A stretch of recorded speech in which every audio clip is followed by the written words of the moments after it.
So, hi and welcome to the first hardware review we're doing for Geeky Pastimes. So, for the first one, I thought I'd do the capture card we've been using for the last few weeks, the Razer Ripsaw HD capture card. Now, this is an external capture card, so it's something that you can just sit on top of your desk or your computer and plug in via USB. This one has USB-C to A cable.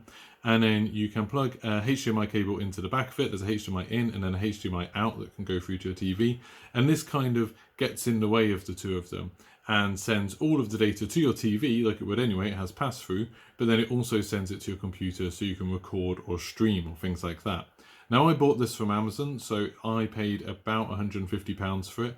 I think the proper price is meant to be 170, but at the moment you can get it for 157 on there.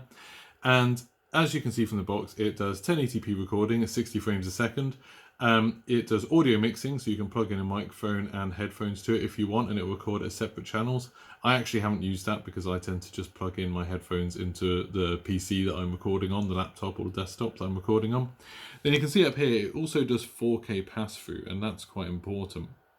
So this is a good capture card. I don't really have any big problems with it, but I'm sending it back. I've actually just sort of exchanged it on Amazon because their returns policy is brilliant.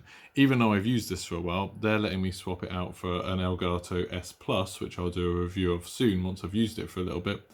And the main reason for that is because of this 4K 60 frames per second pass-through. While that is true, it does do that. It doesn't do HDR. So that means if you've got an Xbox One X or a PlayStation Pro, or I think a lot of the other consoles actually do it, the lower models of it can do HDR, and you've got HDR TV, you won't be able to get HDR when they're routed through this. And I'll just show you how I had this set up at the moment. So this is how I have things set up at the moment for the Ripsaw HD.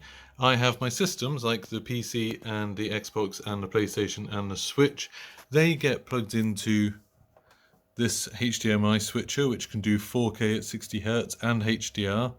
Then that goes with this little patch HDMI cable into the Ripsaw HD. Then Ripsaw HD outputs out to two different places. The blue HDMI cable you can see here, that goes into the back of the TV. And then the USB-C cable just here, that goes through into the front of the PC.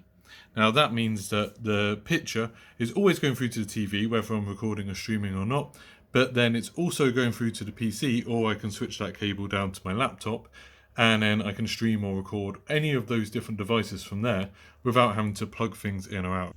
So inside the box you get the actual capture card itself, and you can see it comes in this nice foam insert, and you've got the audio, the microphone and speaker input and output there if you want to plug in your own headphones or anything, although I just plug them into the PC that I'm running.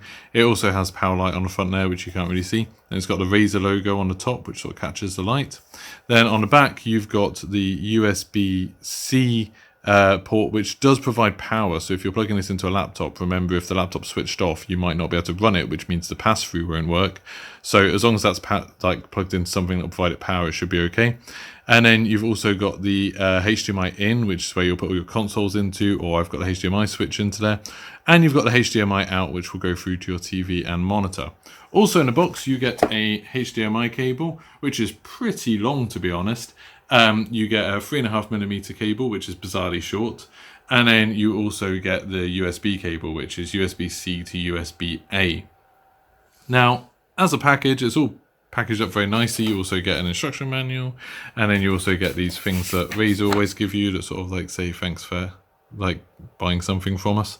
And then you also get some stickers and things like that that Razer normally give you. And the product itself, I think, is very good. It's a very simple to use capture card. You just plug it in USB. You can use something like Streamlabs or OBS and just add it as a video input. And it says there, you know, it's compatible with Twitch and YouTube and Mixer, but essentially it's just a video input, so you can use it with whatever you want.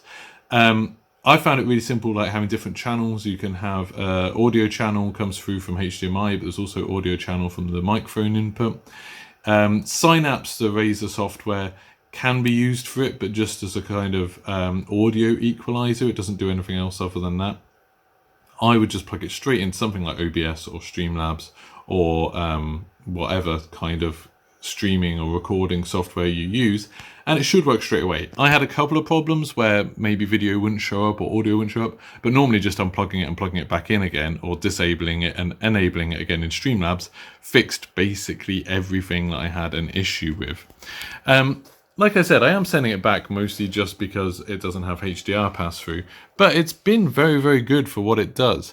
It does say there that, you know, it has full audio mixing capabilities and seamless connectivity and all of those sorts of things.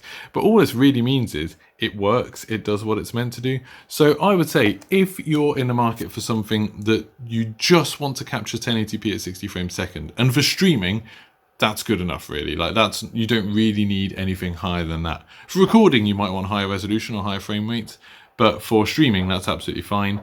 And you don't care about HDR pass-through, then this is brilliant.